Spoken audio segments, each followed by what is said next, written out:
So welcome. My name is Siddhartha.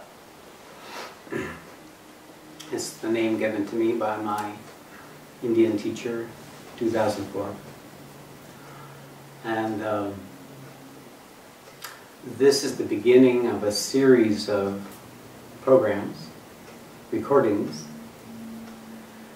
that will introduce you to yourself and the nature of the path that takes you to yourself. Who are you? Or I should say it better, what are you? Is one of the fundamental questions of life. You might say that this introduction isn't about me, it's an introduction to you, to what you really are. So I'm going to suggest that what you truly are is a substance. This substance we'll call consciousness. And it is actually what occupies you, much as water occupies a vase. That water doesn't have a shape within itself. It takes on a shape based on that which it occupies. So, too, for all of us, for each of you, that what you really are is this substance that is living what you consider to be you. What you consider to be you is your personality. It's your nature. It's shaped by the physical body, your upbringing, your emotional patterns, habits of being, and very especially your thinking processes, your mind. In fact, you are not these things. You're not your body, you're not your emotions or drives, you're not your mind or your thoughts. You are something that has these qualities, uses these qualities to experience itself in the world. So the normal course of human beings is that they are living in complete identification with themselves as their body, with themselves as their story, their history, their thoughts, and their feelings. And what seems important is the outer world. And all our attention is turned that way. So the nature, understanding the nature of what you are will give you ability to turn your attention on yourself, on what the substance of what you are.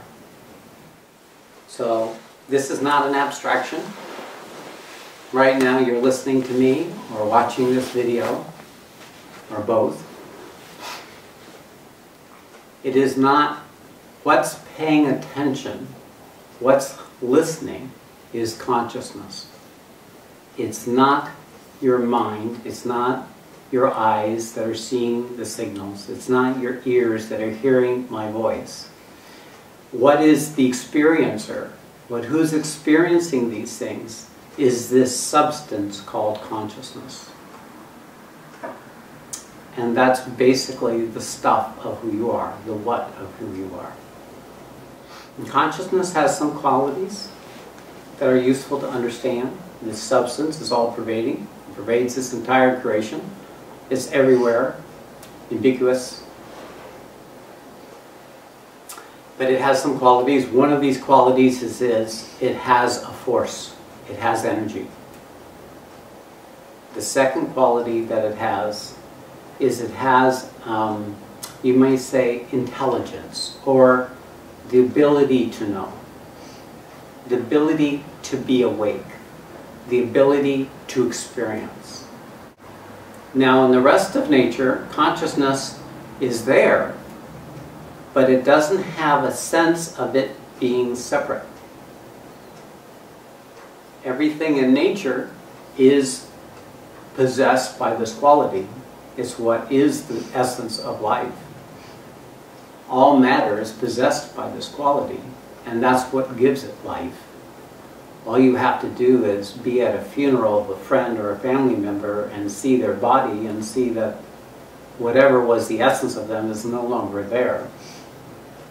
So that essence actually never dies. It is actually the quality in you that allows you to think of myself or me. It is that which references your experience to you. This equality of being able to reference experience to a place in space and time is self-awareness. That means consciousness is now aware of itself as a person, as a separate person, as you, as me, as each separate person. This is a unique thing in the universe. And in that way, man is special, as is any other form anywhere in the universe that has become sophisticated enough to hold consciousness in such a way that it can become aware of itself. We can call that intelligence. Intelligence doesn't require thinking. Intelligence is a quality of consciousness, and it has two aspects. One aspect is awareness, and the other aspect is attention. So when you're listening to someone speaking, you're paying attention. When you're not, when you're looking at the blue sky, you're in awareness. The nature of awareness is usually there is less thinking. You're less aware of yourself as a separate person. And that's the nature of attention. You're aware of what you're putting your attention to. The nature of the spiritual path is when you start turning your attention on yourself. But not yourself as just your thoughts or your emotions or your body, but yourself as the substance that lives you.